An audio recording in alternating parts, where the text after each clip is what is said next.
It was recording. Oh, now it's recording. I think your phone is ringing. Oh, that's unlucky. Now we are working.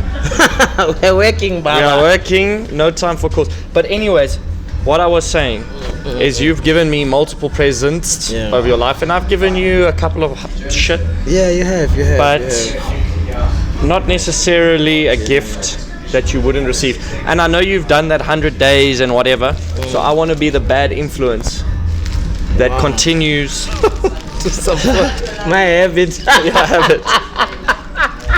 And that's all legal. You see, I gifted him. Yeah. We just completely compliant on the show, bro. Completely compliant, bro. That should be a slogan. That you can trust that business. Yeah, completely compliant, bro. Thank you, man. I appreciate it. It's an absolute pleasure. I'm really gonna enjoy this. Yeah, different strains to make you feel different things. Taste different things, feel different things. Oh man, this is a great gift, man. Nice. And now you've got the indica sativa ratio. You can find the one that you like the most. I'll take my time. And guess what? I'm going to see Lupe Fiasco. Bro, he's one of my favorite artists. When's he? He's actually my favorite rapper ever. That's next week. What you said? Yes, dog. On the superstar. On the 11th of October. Is he in here? Back to the city. Bro. Let's go. Sick. Let's go. I want to go. Why not? I love Lupe. But me, I need like backstage access. That'll make your dream. Can I tell you what happened last year? Last year, because I sell thrift, right? So I was at a market on that Saturday. The connect I had is actually one of the organizer's sons. So I was even waiting for 10 tickets. Crazy. And he was like ignoring me. So I was like, damn, let me just go. That day, I made 700 rand at my store, right? I was like, fuck, I'm going to buy a ticket. The ticket was 550. I went down to Newtown, and as I'm getting to the entry to buy the ticket, some woman just stops me. It's like, oh, you're looking for a ticket? No, I'll sell you mine for 300 rand. It's an all access pass. I was like, what? Bro, I took it and I tried it out. I went, bro. I was backstage. I remember I got so many photos and videos of seeing some of my favorite artists in South Africa backstage, and that's a hip hop festival, so it's hip hop artists. Yeah, right up your alley. So that's how I came. It's been running for 19 years. Last year was my first year. It's Back to the City Festival. So that's how I came into the game. So I can't go back down from that stand. No. You tasted the good life, bro. It's like once you find business class, you can't go back to economy. Fuck, bro. Yeah, I'm saying I can't, cause I need him to. And the mistake, bro, I shook Benny the Butcher's hand. Benny the Butcher was like the headliner that year. I shook his hand while he was performing my favorite song, cause I was going crazy, bro. I had all access. I was in the front with the media. That's amazing, bro. Like front of the stage, he could see me rapping along, and I shook his hand. I have it on video. I was like, oh my god, that's amazing. It's just shows you the universal guide its way to what you want, bro. You just sometimes just got to put in the little bit of hard work, like you did, made the $700, and then it blessed you even further. So shout out to, was it in the city? Not in the city. Back to the city. Yeah. In the city, there's an also an event. Yeah, so Back to the City, Lupe Fiasco. Yeah. Fucking dope.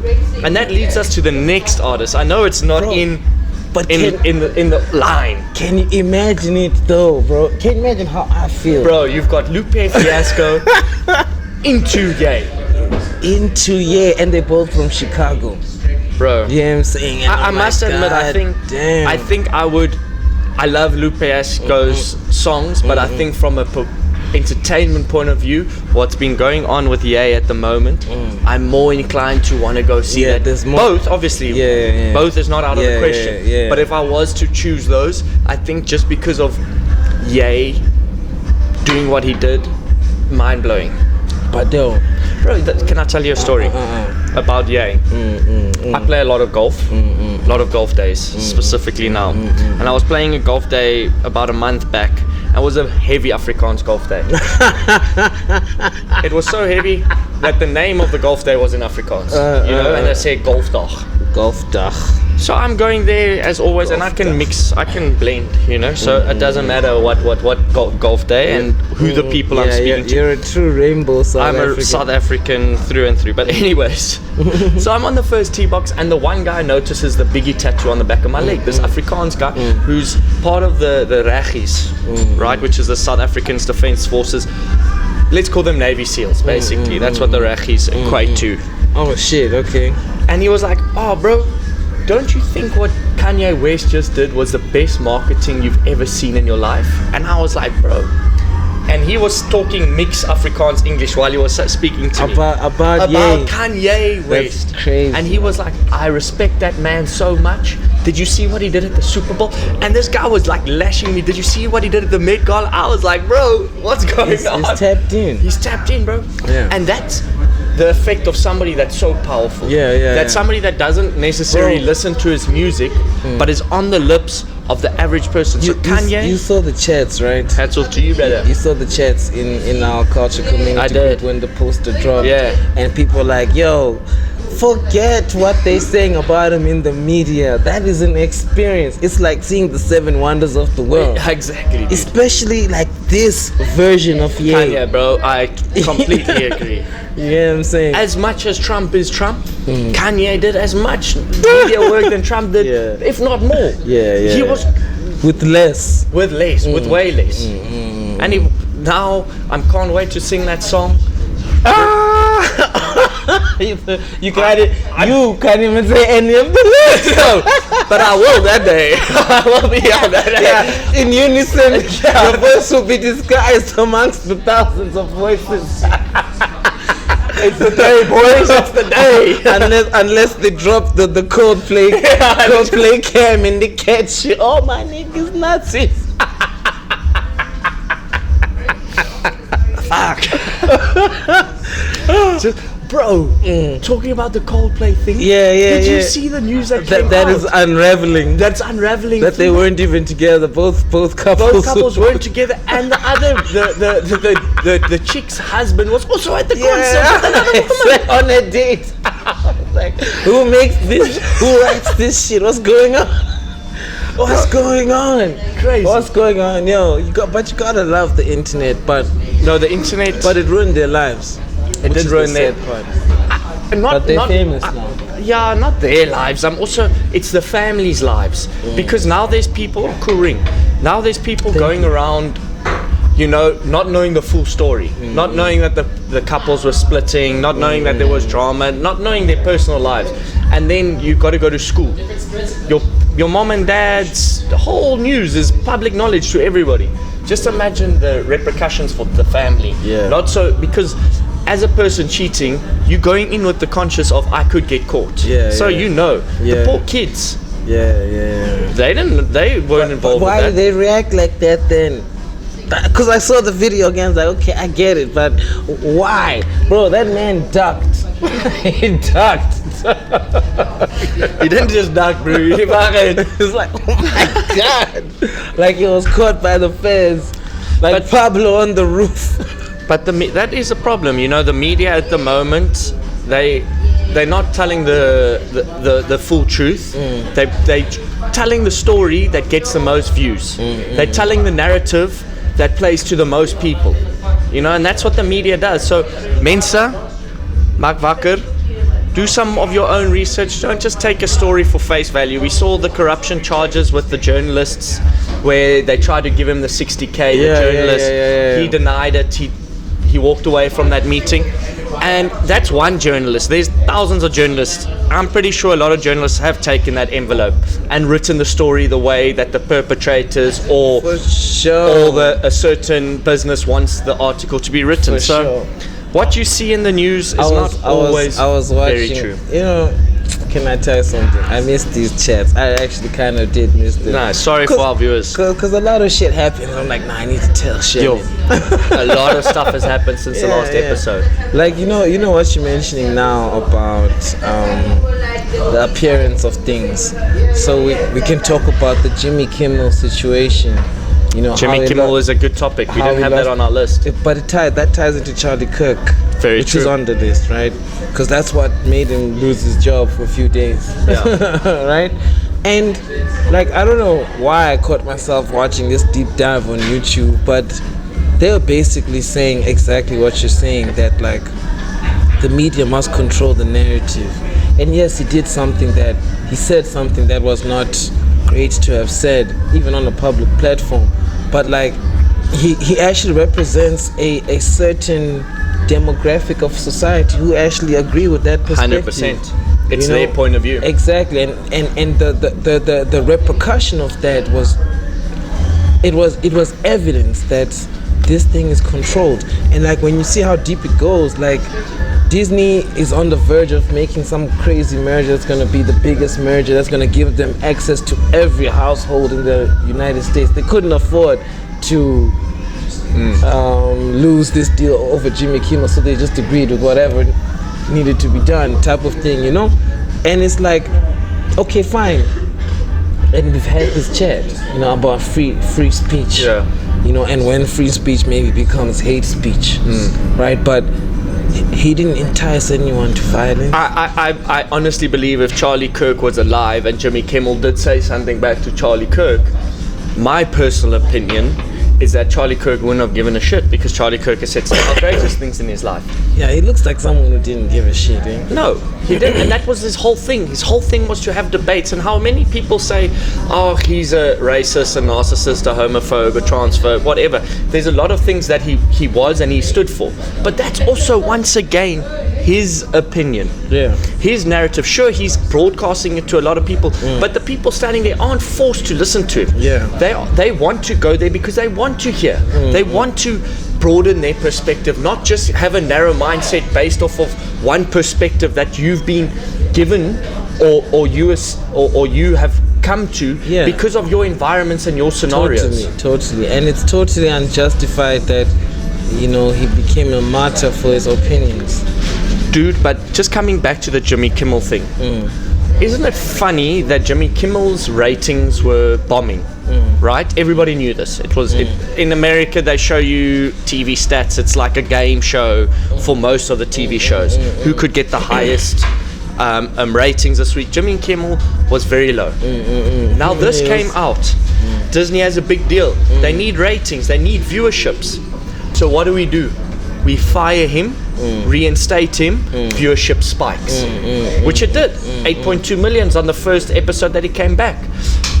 Beat any of since 2021 Jimmy Kimmel's ratings. So that just shows you how easy it is just to manipulate the game. Yeah. We're not seeing this. We're not in the business meetings and the board meetings that these professionals that are dealing with billions of dollars are. Now, how easy is it just to make a ploy? This week we're going to do this, we're going to get this. Yeah. The analysts are like, that's going to get traction. This is a very big topic at the moment. It's going to go world news. Jimmy Kimmel's fired. We reinstate him. Boom. Yeah. And that's it, dude. Yeah. That's how the wool is pulled over of our eyes every single day, and it causes separation. Because I check this one. Remember, I asked a gay guy some facts and opinions about a video. I sent it to him, and he's part of the trans community, and he has so much hate for Charlie Kirk. It's crazy. And he was posting videos and pictures of fake news about Charlie. And I was just like, guys, even if somebody has a different opinion from him, doesn't mean that you have to obliterate him on social media, especially after he's dead. People enjoyed what he said.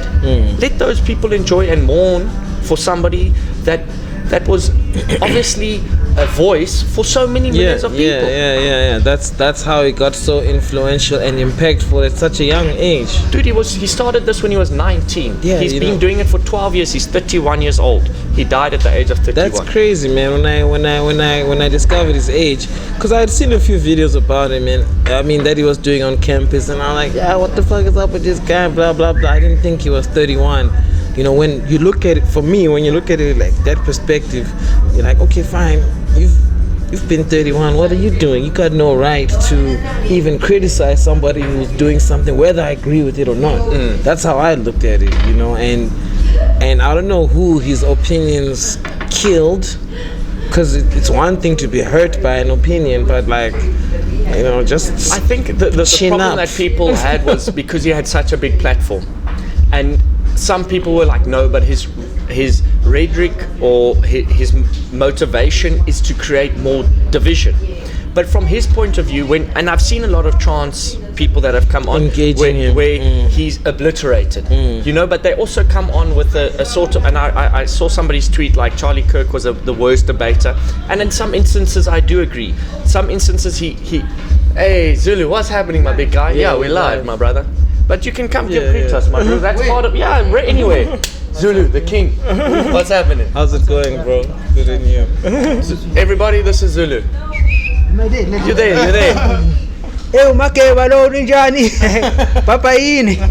Catch him on Risen. Fighting soon, dog. Nice. Shout out.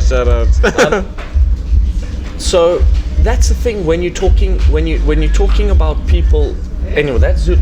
He's EFC double champ. Oh, really? Yeah, so I was a champ sitting next to me. You had the champ. Damn. Double champ. The champ. Yeah, two-way classes, champ. Yeah. You told me about it. And now he's fighting in the Japanese Risen. The champ. But anyways, going back to Charlie Kirk. This whole thing was kind of like for me, when you listen to Charlie Kirk's debates, he was quite savage to certain people that didn't come with facts or with a reasonable argument. But I also get some people where they're like, yo, he is a little bit hectic. Yeah, he is a little bit transphobic. I think the worst part of him, because those are his opinions, right? Like we said, but the way he engaged was like with aggression, and like when you're in a debate that is intimidating, it's a technique. You get what I'm saying? And you discourage a person from engaging. And when you're trying to engage someone and someone is making the direct effort to discourage you from even articulating your opinion, you're using that aggression as a tool, and that's unfair. I do agree. Because I caught a lot of those trans interactions you used to have with this organization, Turning Point, right? And I'm like, okay, fine, man. You know, I hear what you're saying, I hear your view, but you didn't let this man finish or this individual finish what they were saying. And it's like, were you even really there to even learn, or you just want to tell us all what you think? I also caught myself thinking that when Charlie was speaking to certain individuals, but then I see other individuals that came in with a more calm approach. That came without aggression, without thinking Charlie's going to attack them. Came with a state. I am a trans person. I am 16 years old or 18 years old. I knew when I was 7, and this is my thing. And then a lot of the times Charlie would have a normal conversation. It comes to the point of social media will sensationalize whatever you're watching, whatever you're typing into Google. You're going to see content based off of your point of view. If I look on my TikTok and my Instagram, I'm going to see the shit that is on my point of view. For sure. So it's easy to clip a 30-second thing that doesn't give you the whole context or whole perspective or the whole interview. I just say that if you're going to be a debater, right, you have to have that level of consistency and not always take it so fucking personally. Yeah, exactly. You get what I'm saying? And like, from what I saw, I was like, okay, you know what, man, I get that you're passionate about your perspective, but it sounds like you're taking this shit personally that someone else is trying to share with you. And if your platform is about us communicating, someone has been teaching me that communication. If I'm telling you something and I don't get feedback from you, we haven't communicated, because communication is two-way. You know what I'm saying? Like it can't. Then you're not speaking with me. You're speaking at me. And he tended to have that. But that's not something that you should want him to be dead for. Yeah. It's annoying. Don't get me wrong. It is annoying. I've been in such conversations, and I've probably also been an aggressor in that sense. You know, but like when you have a platform like that and you're making an impact, and that was just his brand to be obnoxious. Well, at times, or part also of. Also to create viewership, to create more momentum for his foundation. And there's a lot of things, guys, like you can look, there's hundreds of hours of Charlie. You can Google it, you can see. Yeah. I honestly believe deep down he was doing what he believed was the best for his people. Yeah. And that's cool if that's what fine. you were. He wasn't really hurting anybody. He was creating a little bit of separation. Cool. But if you look at politics, if you look at religion, it's already done that on a little bit of separation. That's how it starts. No, I know, but there was a lot more unity that he also brought in. Like the Black Leaders Summit that he founded through his organization that took individuals and guided them through a mentorship program, and all of them. And if you go speak to every individual in that leadership, it's on Instagram, it's on TikTok, they all come out and they support Charlie because his underlying heart, let's call it that, his underlying heart was not an evil person. It wasn't somebody that wished ill on anybody. It was a lot of the times when he was speaking to the trans people, he was like, I would have loved to get you help when you were younger, to help you go through, which also might be a skewed person, because for me, I do believe it's a chemical thing and a brain thing mixed in, because I know a lot of guys that from the early age of 5 you can see they're going to be gay. If they want to turn into a female, go be it. We've said this I think a million times on this podcast. As long as you don't try to affect somebody else's life with your lifestyle, go for it. Be a dog, be a cat, live and let live. Go for it. I don't care. And I think Charlie missed that a little bit, seeing the bigger picture that the world has changed. Look. And not to speak ill of the dead, but that's what it sometimes means, being a religious bigot. Yeah. Because like his outlook was really based in that one-dimensional outlook of a Orthodox Christian or whatever they call themselves. And it's like, that's so unfair, bro. If we're so many billions of people in the world and you're going to choose to look at the world through this myopic lens and we must all share this view, and if we don't, we're fucked up. That's bullshit, man. That is bullshit. Yeah. I don't think any time that his narrative was like, my perspective is the only perspective. No, but that's what Timothy. Look, I'm not. And people can also change. Like after another debate, who knows? In 4 years, he might have been like, you know what, I was fucking wrong. This whole time I was wrong. It's true. Like like Malcolm X, who thought he was a Muslim until he met real Muslims and he converted to the real Islam. So it was, I think. And there's so many conspiracies, dog, about this Charlie Kirk. It's like making me. We need a lighter, number one. Yeah. Teach Fizzle, do you have a lighter on you, bro? Lulu, could you throw us a box of matches? The conspiracies that I'm checking at the moment. Charlie Kirk's not dead. This was throw it. Thank you, Lulu. Thanks so much. Shout out to Lulu and the team. Shout out to Lou and the team. It's always good to see TJ over here. TJ the DJ. DJ is it? Okay. You must actually get him. Why haven't you ever played at one of Uno's events? I didn't know he was a DJ. He's a DJ. I was about to make a joke. I was like, really? Yeah. Really? You want to pay at high growth. Wow. What? Wow. Oh yeah. Where's this coming from? You ruined my opportunity to make a joke. DJ, is it? I was like, is it? Yeah, that's it. But so the conspiracy around Charlie that he's not dead, and there's so many ties, bro. Really? Did you not see? The weirdest thing was the FBI director, Patel. I'm sure you've seen him, the Indian. Cash Patel. The one who didn't believe the Epstein files existed until it became FBI data. Yeah. So anyways, this guy is saying a speech.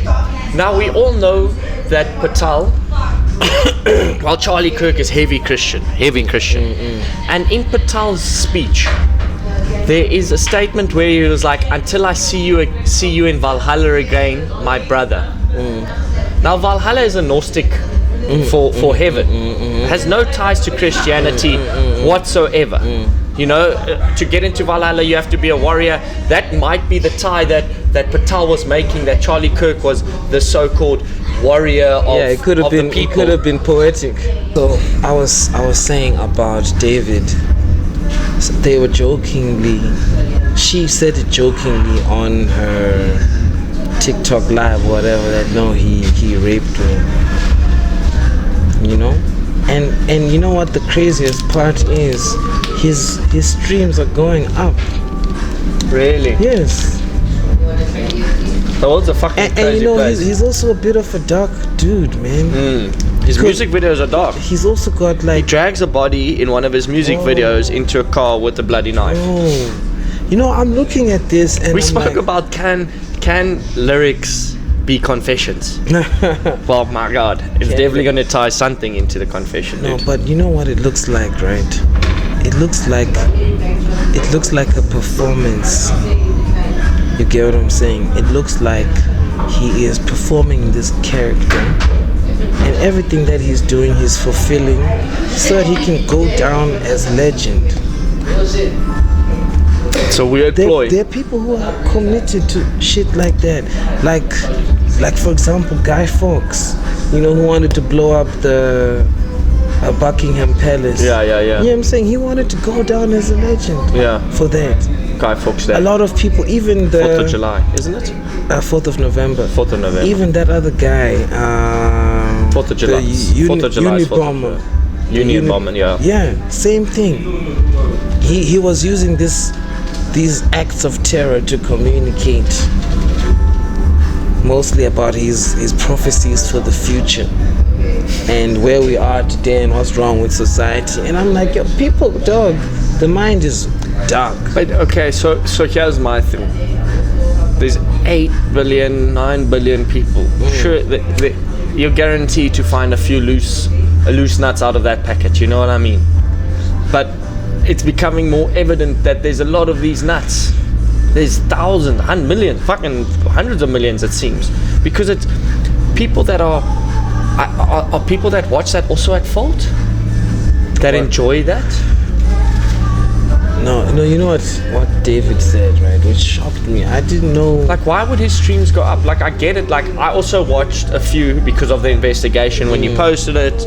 Okay, let me watch a few, see what this guy's all about. So we should be asking you what made you do it, because you're one of those guys. Because I wanted to know more. I wanted to know more. So that I feel is justified. To hear it from him. But are there people that are running it up because they're like, oh, this, I like him even more now? It's you times a million. Yeah, What nice. the fuck is this guy about? Yeah. A million of you.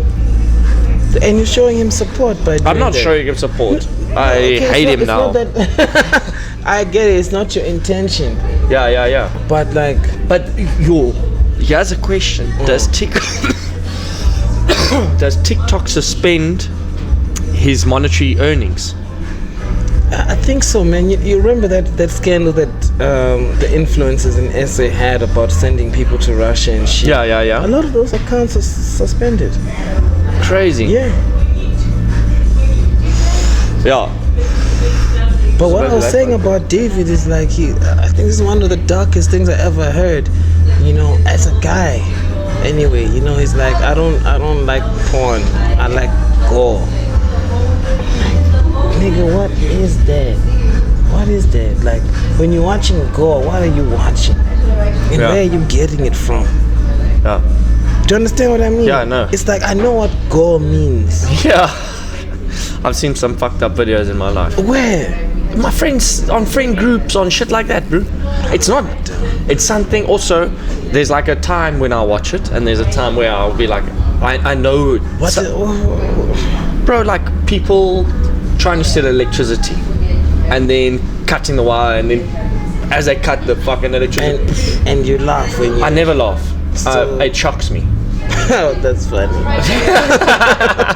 It shocks you. Yeah, no. The time when like that huge explosion happened and everybody was filming on their phone, that happened here in Boksburg. Damn, dog. Those videos get circulated. I'm telling you, bro. I don't know how many times I must tell the viewers. Maybe this is why we don't have so many viewers. The world's a fucked up place. Like, and there's people that actually, do they enjoy it, or they like me and have the same approach when they've watched the video? Because it's sometimes unsuspecting. You on your friends group, you open up a video, you're like, whoa. I think Or you're on Instagram and you're like, no way, check this out. Not to guys. justify it, right? But when you put in that perspective that yes, sometimes we stumble across a video or a piece of information and we watch it once and we're shocked. Yeah. But then we watch it again. You get what I'm saying? For me, it's like watching it again. That's where it's like it's literally shock. I can believe that it's just literally shock, saying, did I just see what I just saw? Like, I remember the morning, bro, it was in the AMs, aka shooting. That video was like rotating online, and I saw it. I think I watched it 3 or 4 times. Like, I can't believe this shit. I've got it in my head. I know exactly what you understand what I mean. I was like, I can't. The guy runs this way down the road. I know, fucking. I can't believe. But that's. Are we wrong for spreading that? Are we? I never retweeted that. No, me neither.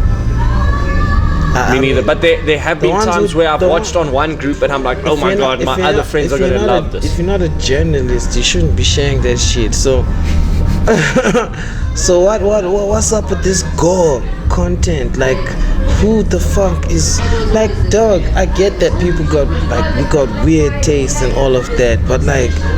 Yeah, it's an interesting take on this. You know, like some shit, bro. Some shit shouldn't exist. Yeah, we need a psychologist to dive down into what's going on. Some shit shouldn't exist. Because I think it's like we're so around us. We're getting everything, content. We're getting adverts. We're getting everything. So what shocks us anymore is this type of stuff.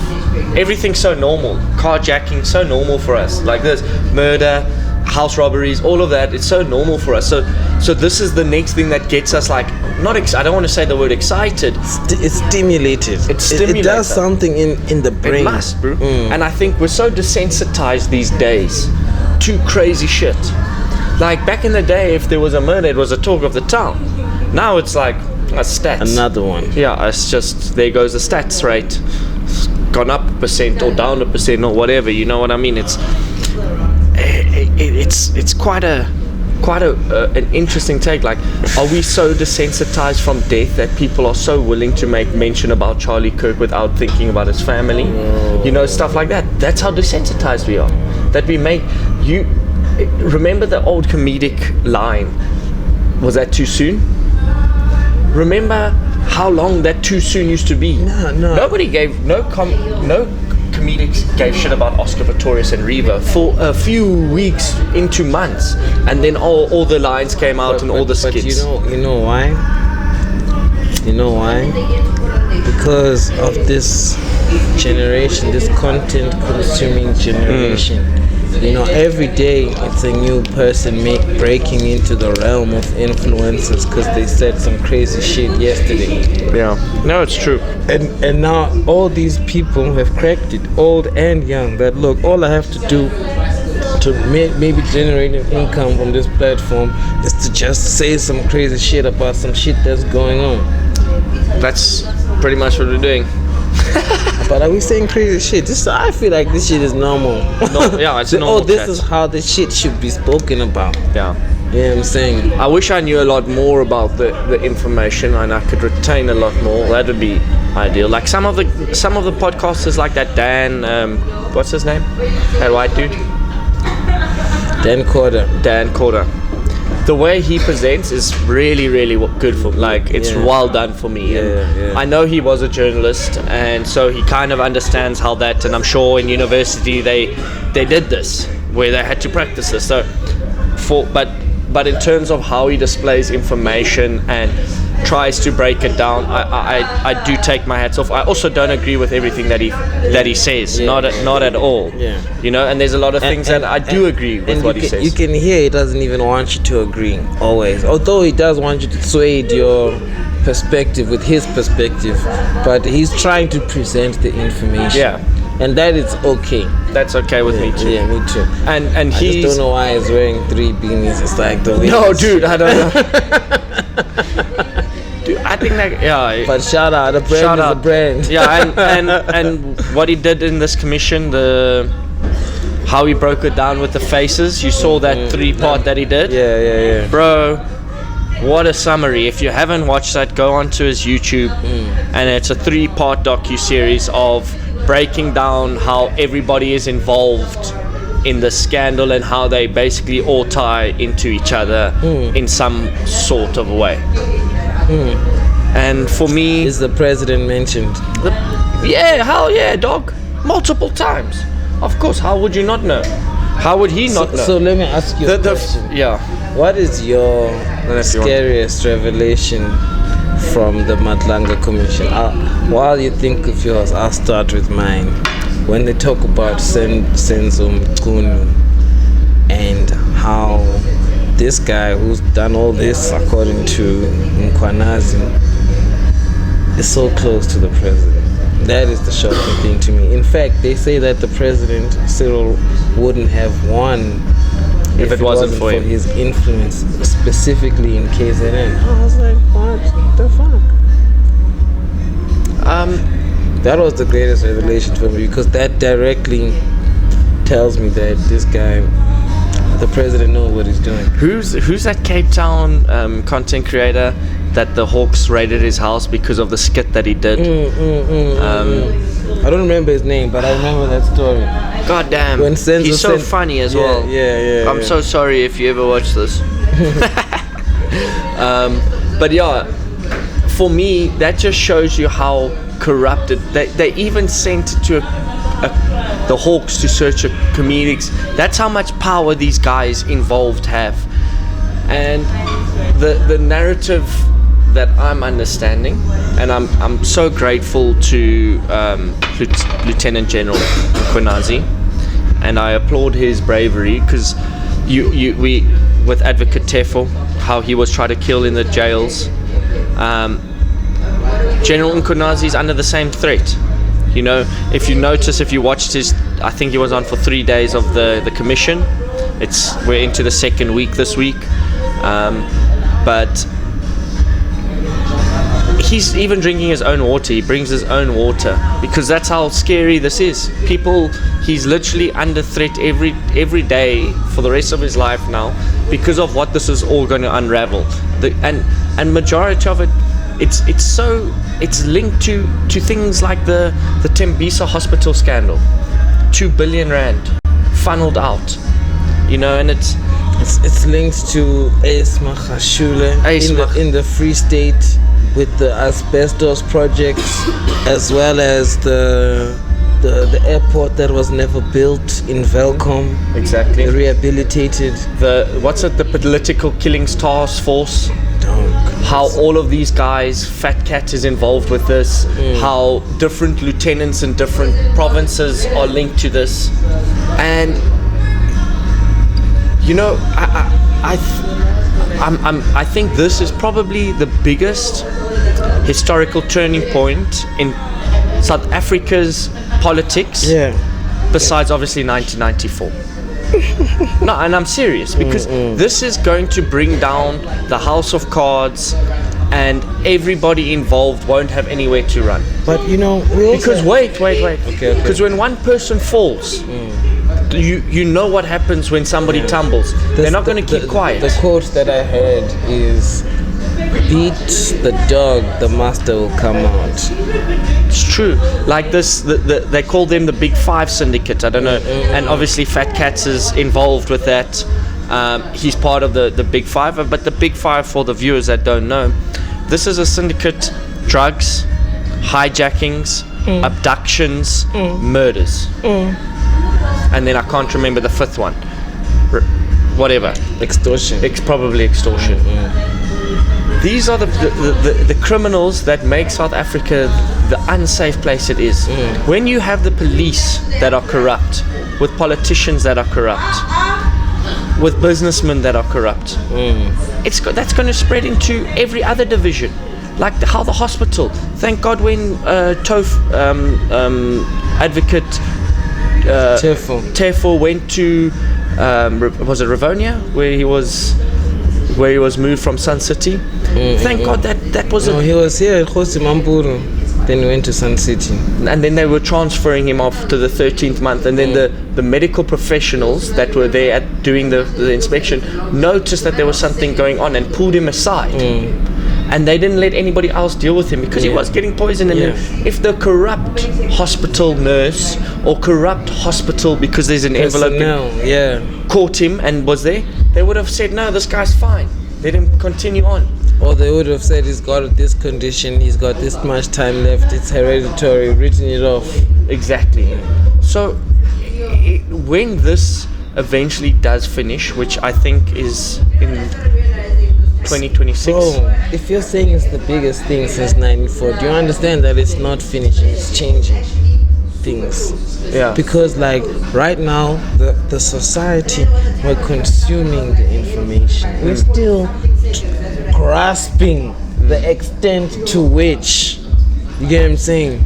Once we've come to an understanding of how deep this shit goes, then we'll be put into a position of acting. And what is our country gonna do? Well, hopefully put the right foot forward, bro.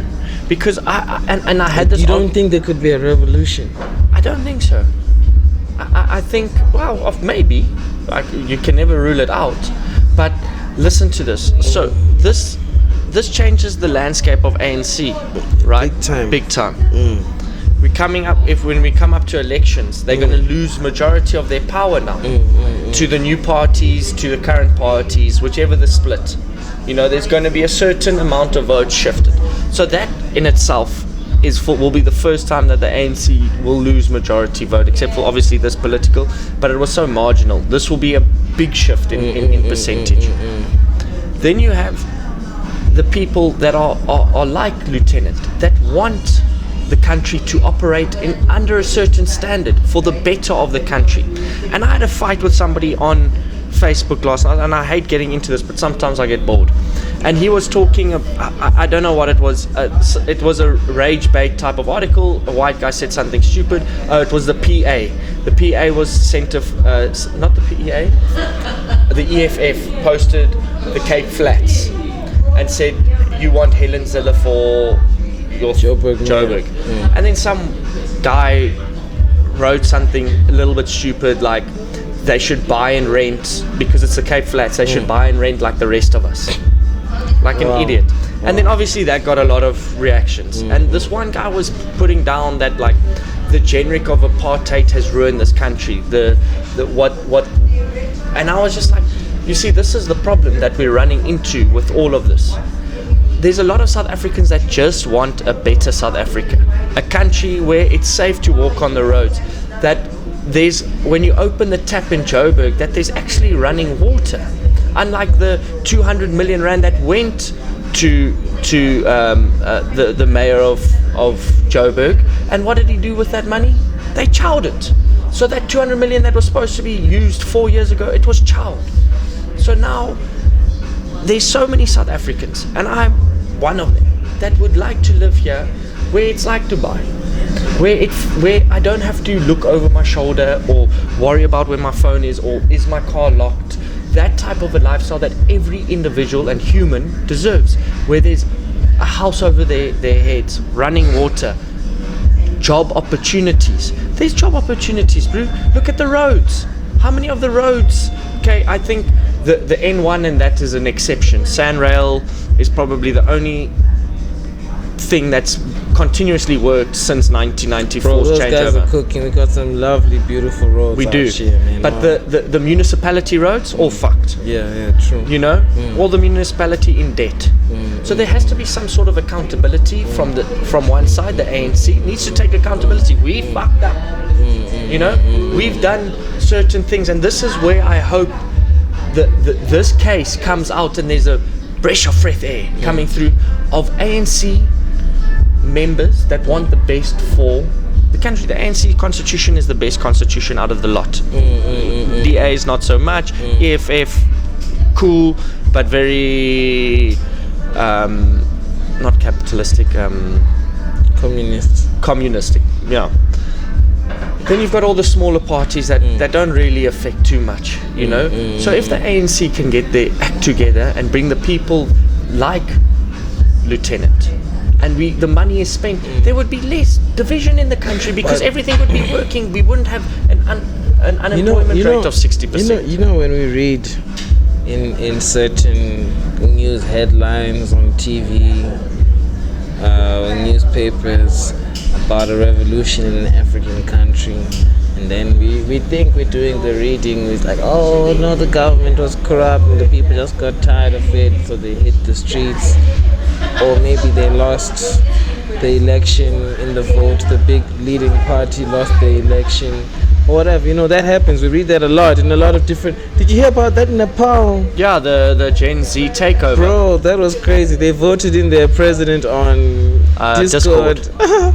I was like, yo, these are revolutions. That is a revolution. Yeah. That won't work here. I'm not calling for that here, right? Yeah. I'm saying that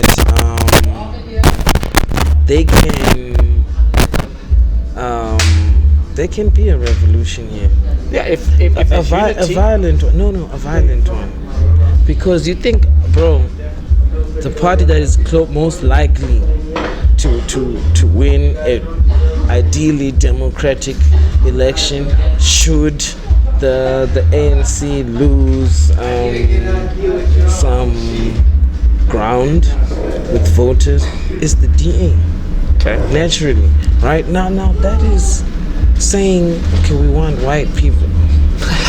No, that is what it says. Yeah. But then it's gonna be like, yo, we don't all want white people. Yeah. And that is a political divide.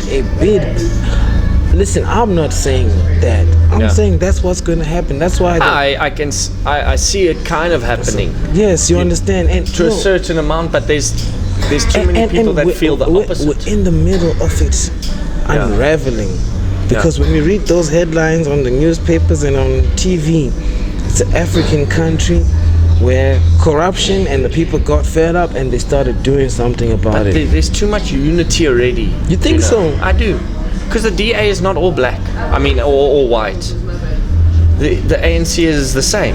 Okay, majority black. But there's people that work together on a... We're sitting in a podcast right now, me and you. If Helen Ziller wins Joburg and she does well there, that'll be the greatest advert for the DA. 100% agree. You understand what I mean? Helen Ziller has a good track record of bringing money back in. She doesn't have a great track record of focusing on the general population, which is underprivileged. Joburg is such a great place, but it's just so fucking ugly, man. The mayor's first sentence when he was especially the central bro, it's a mess, dog. It's like, what the fuck, guys? Because this is the statement, and what's the mayor of Joburg's name now? I don't know. Didn't catch it. He's an idiot. He and I should know because this is what the podcast is. But go do yourself a favor. The first announcement that he made,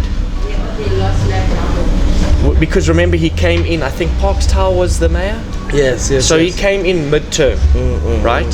Halfway in. And he says, don't expect much to happen before the next general elections. His words out of his mouth. Oh, wow. Don't expect much to happen before the general elections. Then Ramaphosa is taking a nice drive in Joburg Central because he's on the way to where the G20 summit's happening. What does he notice? He makes public news. The city's in a shambles. It's a disgrace. How can we host a G20 summit? He doesn't go there. He never goes there. Why would he go there? He's got a very nice house. All his departments are here. Yeah. That's crazy. Beautiful buildings, clean, nice, and he gets into the back. The best thing, he gets into the back entrance of the Union buildings this side. So he doesn't even go through Sunnyside. You know? So he sees all the nice areas. Fucking maybe a pothole or two. Sorry, boss. You know? Anyways, what does Cyril do? He calls, says what's going on. Within 2 weeks, that road didn't have a pothole. They were cleaning the weeds out of the pavement because they were embarrassed. So what this idiot did in his however long he's been in term, nothing. Cyril upset. So what does this whole thing mean? It can be done. You can call contractors. Oh yes, the road's fine. Please come fix it. Employment, great. There's people getting employed. But you know that's Kenny Kunene's department, and we know Kenny Kunene was busy at his friend's house. Yeah, he was caught there. Well, he didn't know that it was that person's house. Funnily enough, for weeks. So he says. Yeah. Also, Cyril Ramaphosa didn't know that he was first cousins.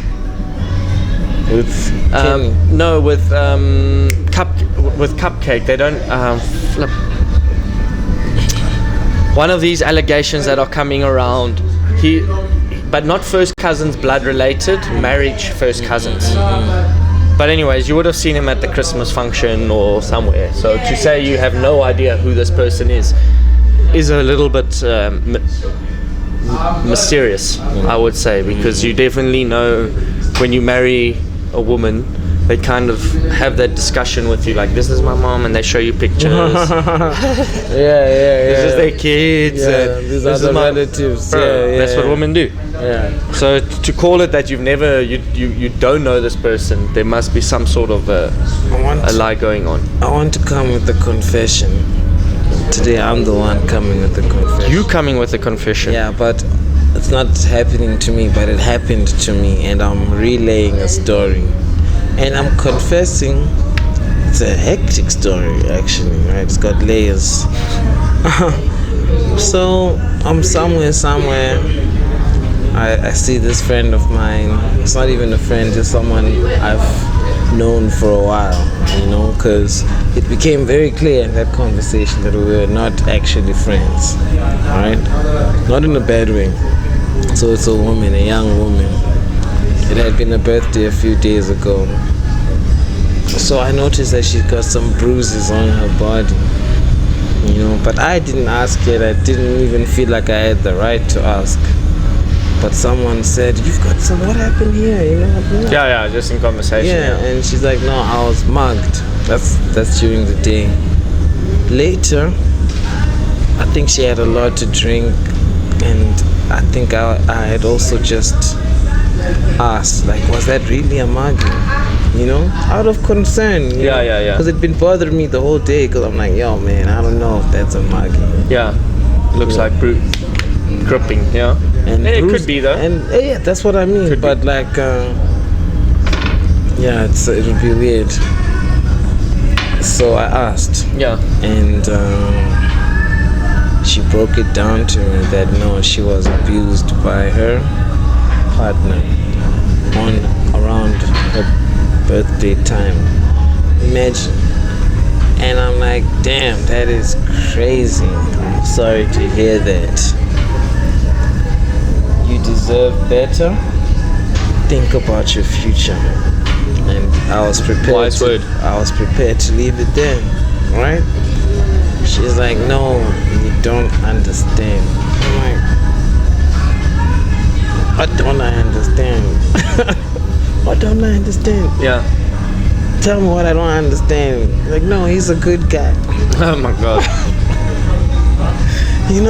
And I know a lot of abusers or people that are in abusive relationships say the exact same thing. But dog, when that shit is hitting me, two things are happening. I'm like, whoa, this is what happens in the movies. 1, 2 is like, do I just let this slide or do I keep it real? I check in on her for sure. No, but then she felt the need to explain. Remember, she had also a little bit to drink, so she's now telling me the whole thing about their relationship. And remember, all I said is, you deserve better. Think about your future. That's literally all I said. Yeah, but this is her. How? And it, to an extent, dog, it felt like we're in an argument now. And it hit me. I'm like, man, whose side am I on in this argument? I'm on her side. She's on that nigga's side. Yeah, crazy. But that's I think what abuse does. It like must rewire your brain. So it like just becomes your reality. Oh, that was the most shocking thing I ever heard. Do you know the dude? I actually have met him. You've met him? I don't know him like that. And it was like... No, you see, like if it was me and I knew the dude, then I wouldn't have a problem calling him up and being like, bro, listen. But that's also dangerous because that puts her in danger. That's what I mean. So I would probably need to divulge a little bit more thinking into my approach to this. But I would definitely... But it left me in a situation... You see what you're doing now? Yeah, it's what you were doing. No, exactly. Like, what should I do? Yeah, that's why you're confessing it. That's why I'm confessing it. Because I'm listening. And I'm like, okay, fine. No matter who cheated on who, how many times, what I said, if you ask me, still stands, that you deserve better. And when you're thinking about this, think about your future. And can I tell you, God forbid, but I had a sensational thought that fucked me up, thinking that, oh my God, we could be reading about this person in the news in a few days. The worst part, right, for me, and this is the only part that I criticize her on, right, because I'm not presenting this story to criticize her, but this part is the part that I don't like. Because outside you are pushing this message of like strong feminism, but even if your responsibility in all of this is marginal, right, you're still letting it happen. When you're receiving good counsel from sober people, men and women, you're brushing it off like, yes, I know I deserve better. Then why aren't you doing better? And the worst part is, like, sometimes it feels like we're not allowed to say that, even though it's coming from that. I'm saying that with compassion. I'm not saying it with aggression. It sounds aggressive because, like, it's shocking that, like, we need to get an expert on this fucking panel. Like a psychologist. Because we should have one that we call in. Yeah, definitely. Like your sister. Like my sister, yeah. We should just get that audio. Prompt her in good time that we'll call you at this time. Yeah, but this is a topic that we didn't even think about. Yeah, man. And for me, what I felt in that is I must feel that, like, you have seen it in the movies, but this is happening. Like this chick, this is a random person. How many other people are in the same, both men and women, vice versa. Women, unfortunately, can have more effect because they mentally abuse men. You know, physical abuse for a female on a male is a lot harder. So, like, bruises, but it does happen in the opposite role. Yeah. So acknowledge it. What you said is probably the best. You deserve better. And think about your future. But like an addict who's now addicted to a drug, like, this must feel, because there's obviously brain signals being messed up with, because she said no, he's a good guy. And then in my definition, he's a Jehovah's Witness. And in my book of a good guy, it's somebody that respects, honors and dignifies. Exactly. So now her perspective or her reality is saying that, no, this guy, it's just got this one flaw.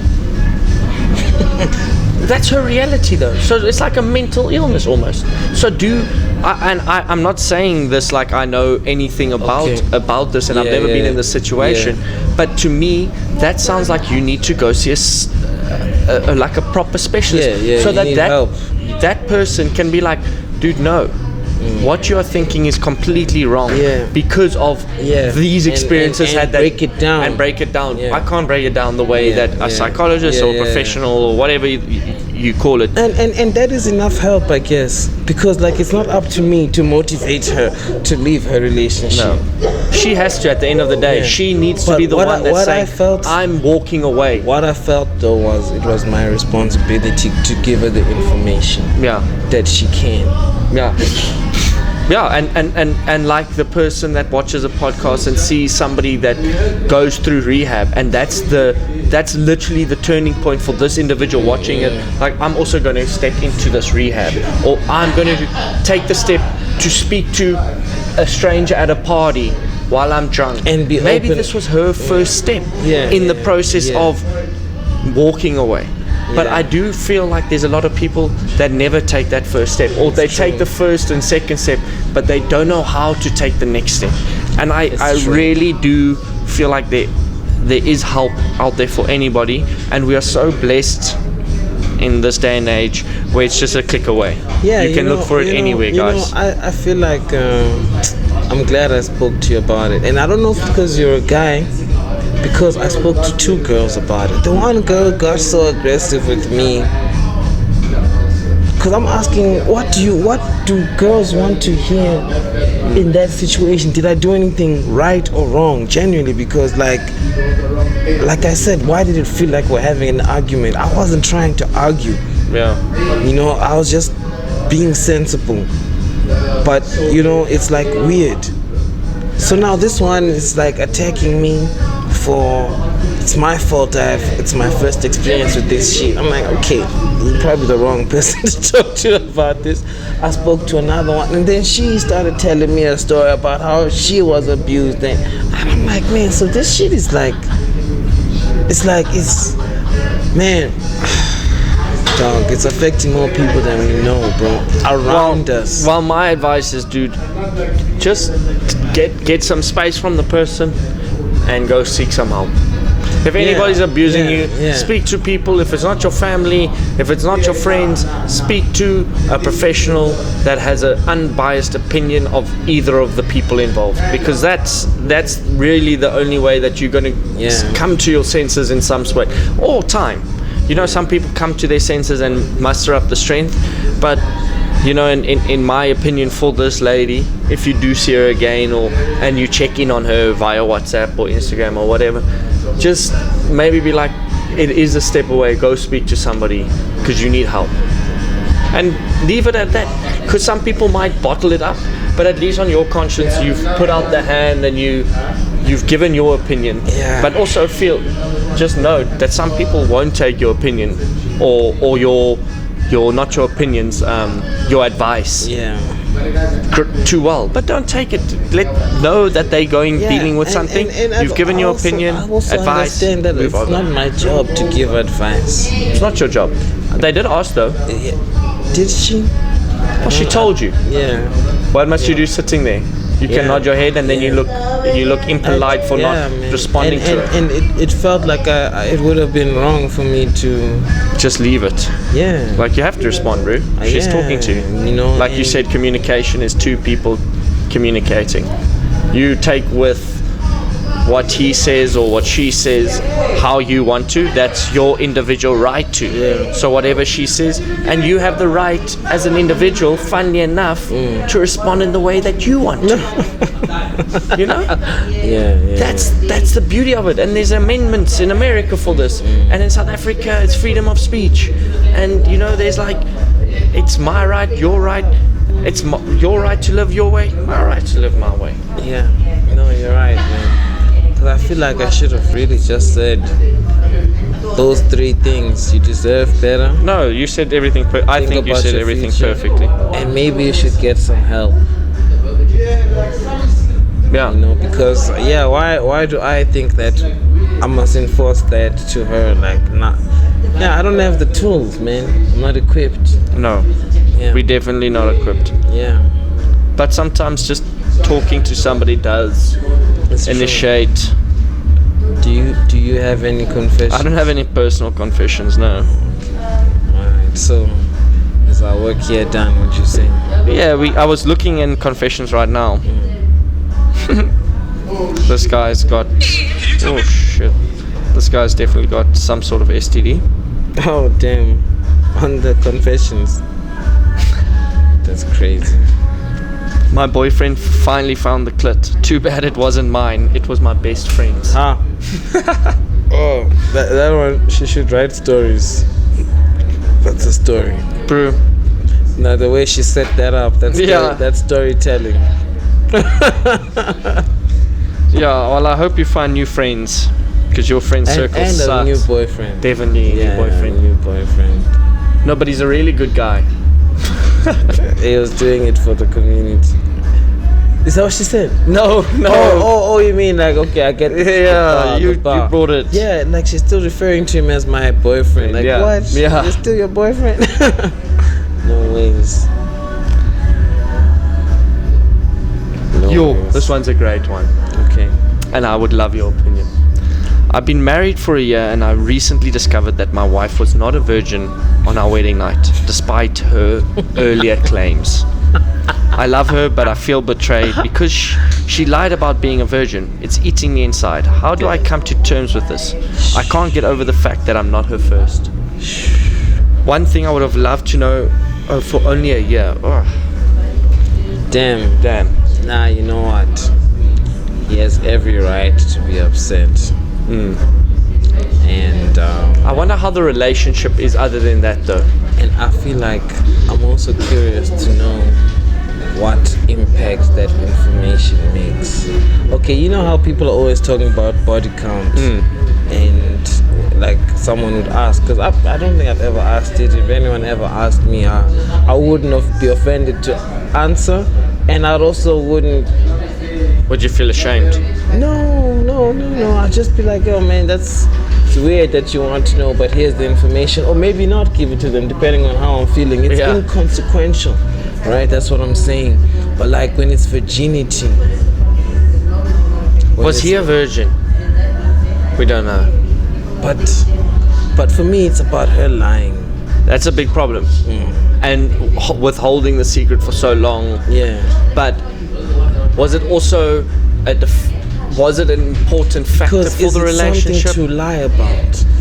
You shouldn't, because we don't know the couple's position. Maybe he built this whole thing around it himself, saying that, oh my God, I'm her first, therefore, if we look at it from a biblical sense, soul ties and shit. Yeah, and how the if you look at it from different religions, this is the first time the intimacy is meant for the soul, for one another, not for multiple, which is a very old way of thinking. So in her small defense, it shouldn't really matter. You should fall in love with the person.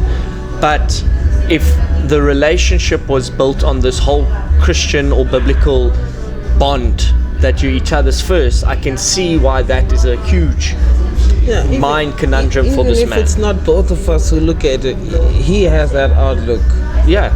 And she deceived him on something like that mattered to him a lot. And like what about him? But that's not what the conversation is about. No. He has all the rights to feel betrayed. I agree with that statement. So what should he do? Well, my advice is he asking us what should he do? What should he do? My advice would be my advice to myself, if I was in this situation, would be like, does it really affect the way she feels for me and the way I feel for her, if I can forgive her? Because also there's certain things in the Bible that says forgiveness, blah blah blah blah. So can you move past this and forgive her? Is it such a big thing in your life? I would say, if it is, I would say it's grounds. It's grounds for if he feels that it's grounds to call that's it. It's up to him. Yeah, I can't give that. It's on his preference. Personally, for me, because if that's you lie about it, deep lie. It is a deep lie. And after you've lost your virginity already, then you're just lying. Oh, I don't know. You're just trying to. How about if it was a mistake? She got super drunk at a party. This happened. It could have been an embarrassment. I'm not defending the lie. She was a rape victim. She could be. Could be, but that is also something that you should disclose with the person that you're going to marry. So there's still always deceit in this conversation. There is always lies. But my point okay, sorry. My point would be, it's now up to the person that had the lie told to him to make the decision. Is it grounds for me to move on? If you feel it's grounds, I agree it's grounds. If you want to stay with her, I also agree it's not the end of the world. It's not something that will change the person fully. Let me. But there is also then that little thing, seed, that she's like, is she lying about anything else? It was so easy for her to lie about this. What has she not told me? Exactly. And let me give you a perspective, right? So I hope you had a prenup. I went to a boarding school. Yeah, and it's only 1 year. They haven't accumulated much, even if it's inconvenient.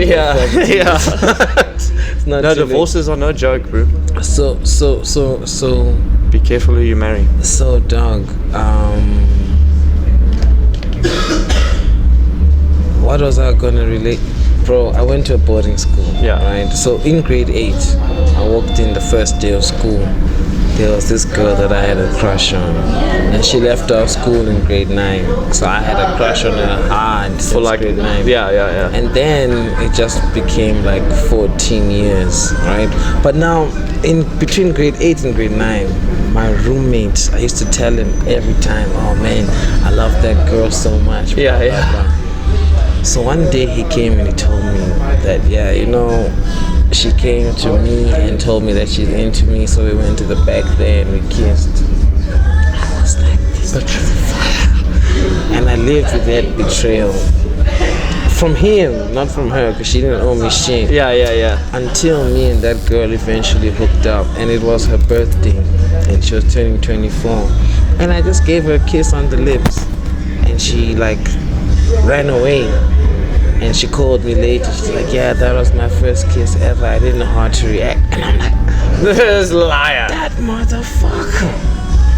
And you don't understand how that little lie shaped my life, because we became close friends for 14 years because I thought he had her, she was into him. Yeah. So I just said, okay, fine, I guess we can be friends. And I didn't really engage that pursuit. You know what I'm saying? Until that last 3 months of our friendship. Do you think she really didn't kiss somebody that him? Bro, that was such an organic reaction. You can't fake that. Bro, she stormed off. We're in McDonald's. She ran out. You're coming out with all types of confessions today, bro. And you know, I did feel guilty for stealing her first kiss, but at the same time I was like, man, so after all these years, you know, but why I'm bringing up this story is because I want to mention that is the impact of a small lie, especially when it involves someone you care about deeply. No, I agree. You know, that's why I said with enough time as well. It's up to him, and any decision he's made is justified, I believe. Yeah. Like it's grounds to leave the person, and it's grounds to continue working on the relationship, and hopefully this is the last lie. So our advice is that one is on you, buddy. Yeah. Unfortunately. Yeah. That one, you have to feel it out, friend. Yeah. Lekker. Danzo. LoudSpoken episode 12. I'm Shan, the kind of man. Uno, the dank dude. Nice.